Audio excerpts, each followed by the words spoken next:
saúde, porque não foi feito nenhum projeto, nenhum trabalho de descontaminação, de investigação, de estabelecer as necessidades desse pessoal depois que a fábrica foi embora, né? E ficaram ali só nessa discussão técnica, esbarraram nessa coisa do nexo causal e já bastava numa sociedade minimamente justa e democrática que a população está sofrendo com a fumaça, com a irritação nos olhos, na pele. A população está sofrendo, está dizendo que está sofrendo. Aquilo ali já deveria ser um motivo para, né, uma tomada de posição dos gestores públicos, dos governantes, em relação a essa incineradora de lixo hospitalar dentro de um bairro residencial, que é um bairro, né, operário, é um bairro de trabalhadores, né?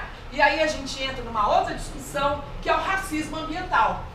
Estou falando de várias coisas aqui, mas tem que ter conectividade, puxando vários temas aí, né, gente? Eu já falei outro dia na faculdade de Direito, já fiz um raciocínio lá, mas só para não perder esse argumento, meu argumento que eu acho que é central, né?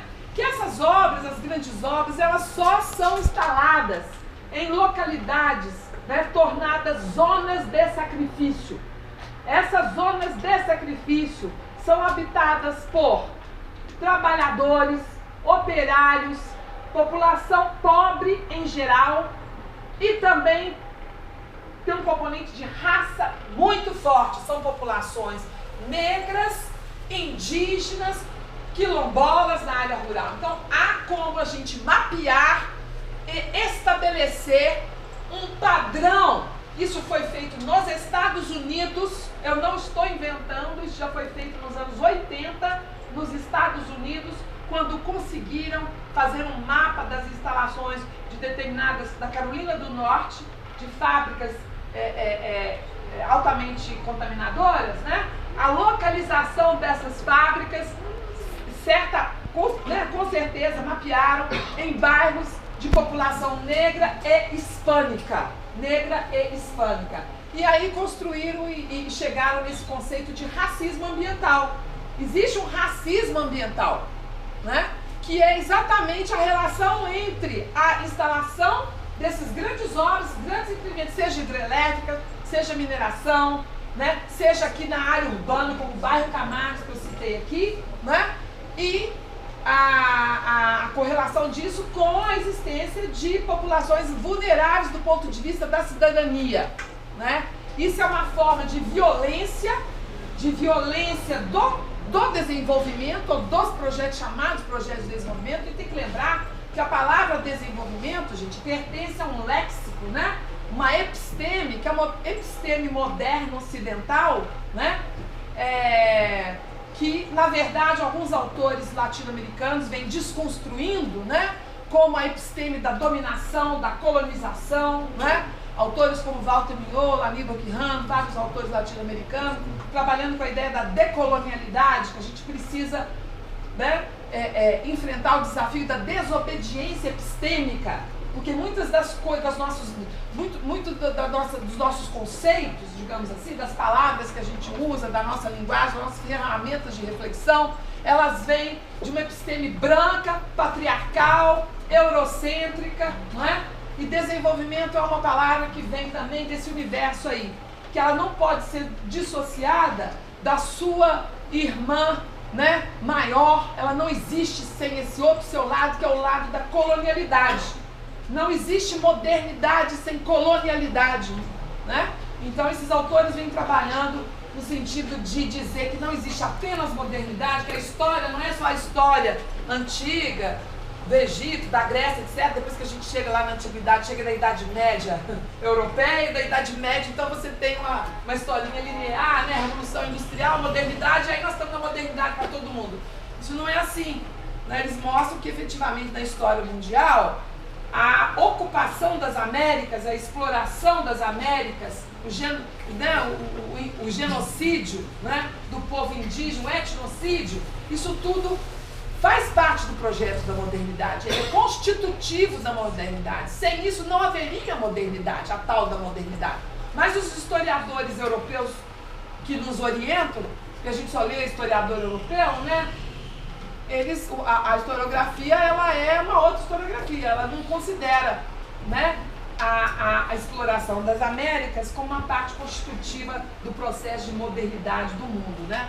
Então fechei já esse parênteses para dizer da minha crítica ao conceito de desenvolvimento, de como é que é difícil fazer a crítica do conceito de desenvolvimento, que é fazer também a crítica de todo o pensamento ocidental, né? E a gente abrir para outras categorias, outras formas de pensar que não são exclusivamente essas, né? Então, de forma que o racismo ambiental, ele é resultado, né, dessa concepção de que alguns corpos são descartáveis, né? Alguns seres são passíveis de serem deixados morrer. Todo mundo acende vela e bandeira para os parisienses. Eu também me solidarizo muito com os parisienses. Ninguém merece o terror e tudo mais, entre tantos mortos. Mas ninguém, nosso pensamento colonial não nos fez acender velas e bandeiras para os nossos mortos, né? Os nossos mortos de Bahia, nem os mortos da Nigéria, né? Então há corpos que são descartáveis, né? Há políticas que são admissíveis, políticas de fazer morrer, de deixar morrer, né? De decampesinação, né? Um processo de decampesinação, né? O campesinato, principalmente campesinato, a história do mundo rural é tratada como uma história, né, passada, anacrônica, o mundo rural. Então o mundo rural também, se não for do agronegócio, não é rural. O rural agora tem que ser do agronegócio, né? Tem que ser da grande soja, da grande cana, da grande eucalipto, da grande milho, do grande não sei o quê. Então a gente pensar, né, muito seriamente no racismo ambiental, que corre o risco, aí já vou finalizando a minha parte para poder abrir para o debate, se deixar eu falo muita coisa, que eu vou puxando, mas eu vou me conter, né? Porque esse racismo ambiental, no meu entendimento, está em vias de se institucionalizar através da desregulação, através dos novos projetos de lei que estão sendo debatidos no Brasil e em Minas Gerais. Porque não é só em Minas Gerais, é uma investida contra os direitos organizada por setores organizados da sociedade brasileira, né? A bancada ruralista, a bancada dos é isso aí, né? Da mineração, do boi, dos ruralistas e dos evangélicos, né?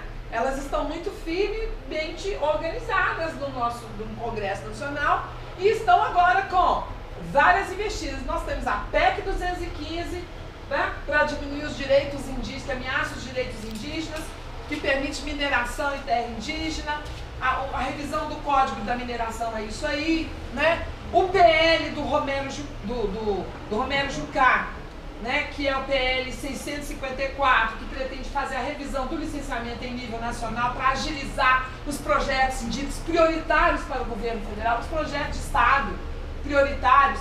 E o PL aqui de Minas Gerais, que está sendo debatido agora aqui na Assembleia Legislativa em caráter de urgência, nem o luto, nem a dor, nem a tragédia conseguiu tirar o regime de urgências tão solicitado pela sociedade civil, né? Pelas organizações ambientalistas e sociais que contestam esse PL, não conseguiram tirar o regime de urgência. Está lá ainda, né? Tá correndo na Assembleia agora, essa semana, o PL 2946 do governador Pimentel, que pretende acelerar o licenciamento ambiental. Um licenciamento ambiental que tem vários problemas, que não é acelerando o licenciamento ambiental, é institucionalizar essa aceleração que você vai resolver o problema, né? Então, assim, esse PL, ele também prevê a criação de uma superintendência, secretaria, uma instância administrativa para cuidar de projetos prioritários, chamados prioritários. É prioritário para quem? O executivo vai decidir o que é projeto prioritário, né? Essa secretaria, essa superintendência terá poderes, primeiro, para definir o que é prioritário, para intervir no licenciamento em qualquer etapa do seu processo, a fim de concluí-lo,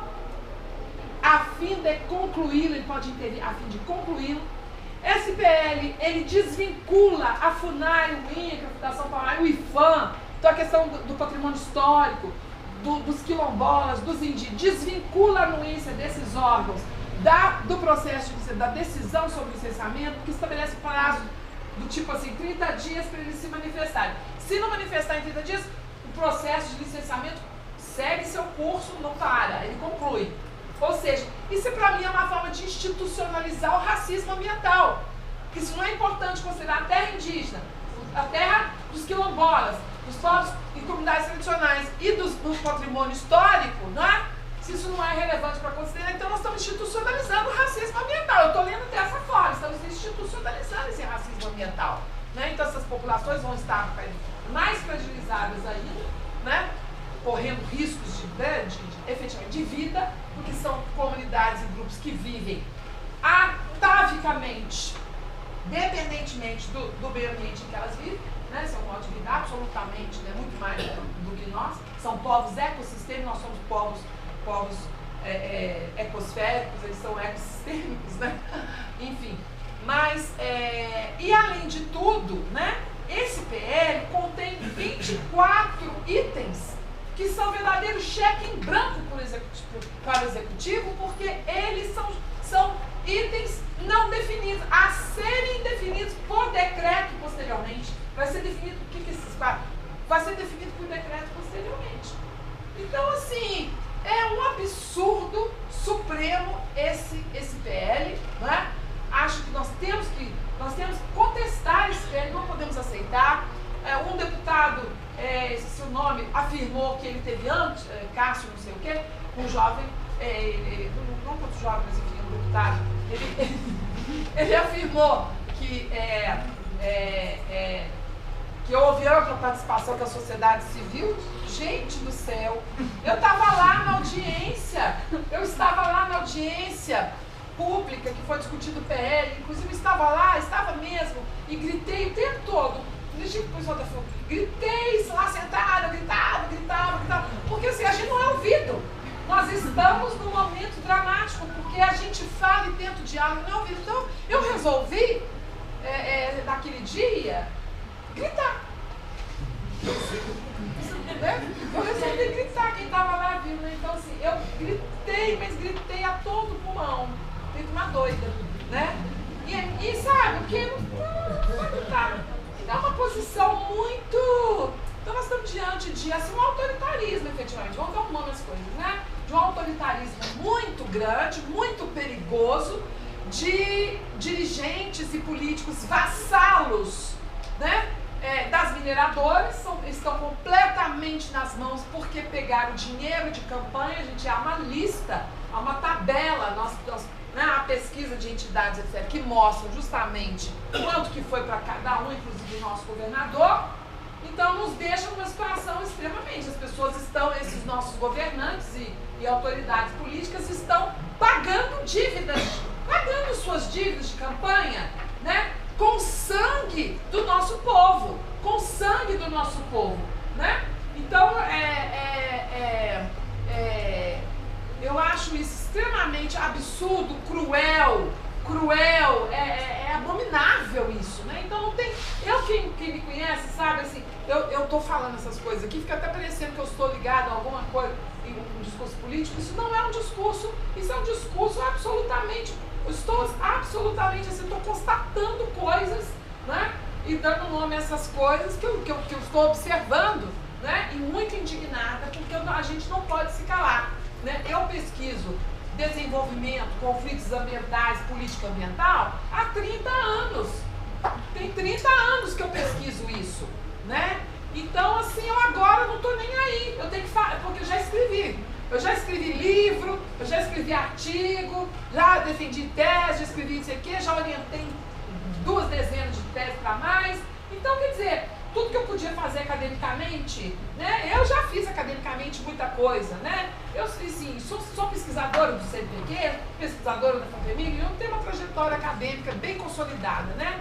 Então, agora, quer dizer, eu também tenho uma responsabilidade, né? E a minha responsabilidade é essa também, de popularizar as minhas ideias, as minhas avaliações, as minhas investigações e de torná-las mais públicas ainda, né, para todo mundo, e é por isso que eu estou aqui. Então vocês me desculpem, eu não explorei tudo que podia, o tempo também é muita coisa, né? É tão gigante, tanto do tamanho do que tudo que a gente está vivendo, falta ainda muito mais para a gente conversar, mas isso aqui já é bom, já é um começo, e a gente tem agora, eu quero também ouvir, né, e a gente interagir. Muito obrigada.